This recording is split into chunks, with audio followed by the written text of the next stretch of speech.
We're following a developing story in Minneapolis. This afternoon, Homeland Security officials say an ICE officer shot and killed a woman just about a half-mile from George Floyd Square. Protesters are in that area right now, clashing with federal and local law enforcement. Homeland Security officials tell CBS the person shot was trying to run over law enforcement officers with her vehicle. We're watching this story closely. You can stream live coverage of this right now on the 5 News Plus Smart TV app. Well, Rogers police say no one was hurt after a car crashed into a medical clinic this morning. Police say the car drove into the Mercy Clinic Family Medicine on 2nd Street around 9:30 this morning. Both the building and the vehicle were damaged, but officers say they do not believe the driver was impaired. In a statement, Mercy says the clinic will stay open, adding that they're grateful there were no injuries and that they are continuing to serve patients. Well, the man reported missing from Iowa has been found dead in a rural area between Newton and Johnson counties. According to authorities, Nicholas Collins was reported missing on December 29th out of Tama County, Iowa. Don't have a manner of death at this point, but we will. He'll be taken to the crime lab to get some of that figured out. The Newton County Sheriff's Office has now taken over the investigation, and the Tama County Sheriff's Office in Iowa says there's no indication of foul play at this time. In Springdale, police are still searching for missing 61-year-old Gretchen Mack. She was last seen on December 28th. Investigators say she was possibly in her black Nissan Rogue. She has brown hair, blue eyes, and wears glasses. And the Benton County Sheriff's Office is looking for 45-year-old Jason Evans. He was last seen on December 17th walking eastbound on Highway 102 in Bentonville. The Sheriff's Office says he frequents the War Eagle area. He was last seen wearing light-colored blue jeans, a short-sleeved blue and white-collared shirt with a grayish-green vest. More than 6,000 River Valley voters cast ballots Tuesday to fill the vacant seat that State Senator Gary Stubblefield left behind. 2 of the 5 Republican candidates will move on to a runoff next month. In the District 26 race, Wade Dunn led the primary with more than 2,200 votes, followed by Brad Simon with 1,800. The race has drawn controversy after a lawsuit forced the election to be held early over concerns tied to the proposed prison in Franklin County. And a Washington County Quorum Court committee has unanimously approved a resolution to support Northwest Arkansas poultry farmers amid the Tyson Foods pollution lawsuit. In December, a federal judge ruled Tyson and other poultry companies knew their growers used fertilizer that polluted the Illinois River watershed. Just before the ruling, Tyson said it would not renew contracts with poultry growers in the watershed. Leaders say hundreds of jobs will likely be impacted. I fear this is a domino effect. It could be any agricultural activity within the Illinois watershed.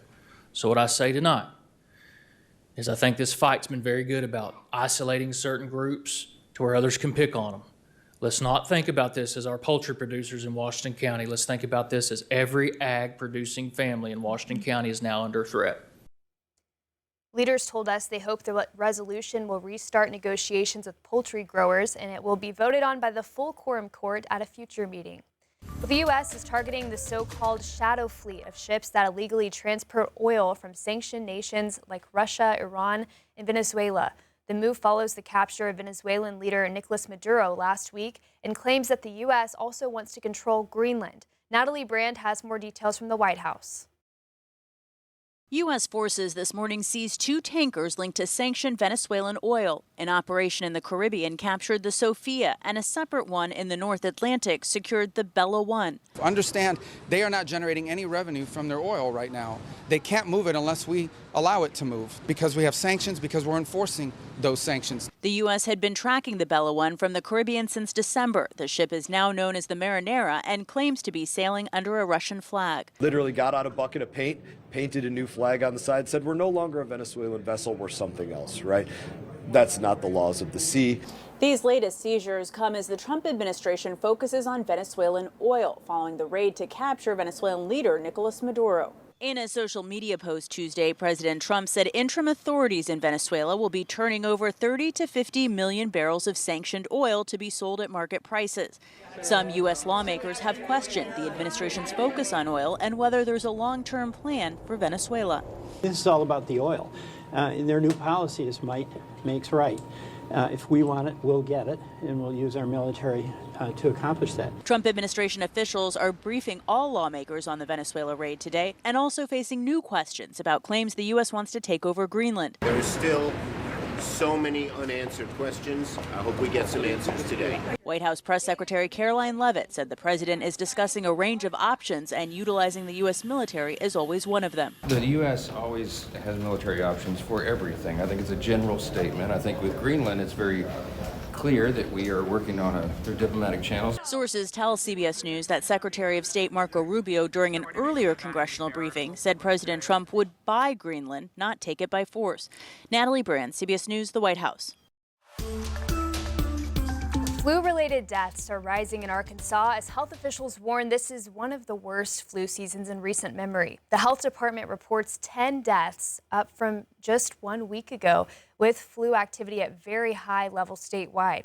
Arkansas now ranks among the CDC's highest tier for flu activity, with outbreaks reported in nursing homes. Doctors say it's not too late to get a flu shot. As always, they recommend frequent hand washing, especially as kids are going back to school this week from the holiday break. And they say keeping sick children at home is key to slowing the spread.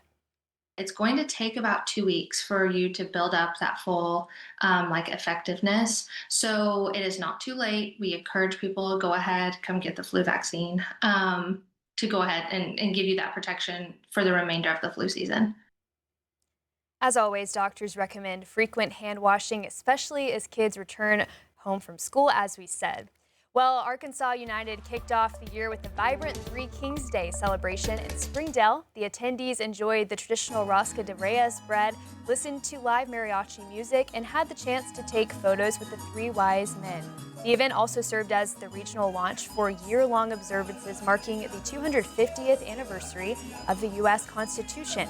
Organizers say the event also educates people about different cultures. Culture is one of those things that lets us put politics to the side and lets us actually be humans with each other, to connect in the most real ways that make us human, the things that we enjoy, that our families enjoy, that get down to the basics of food and traditions. The celebration brought families together to honor Hispanic traditions and mark a historic milestone.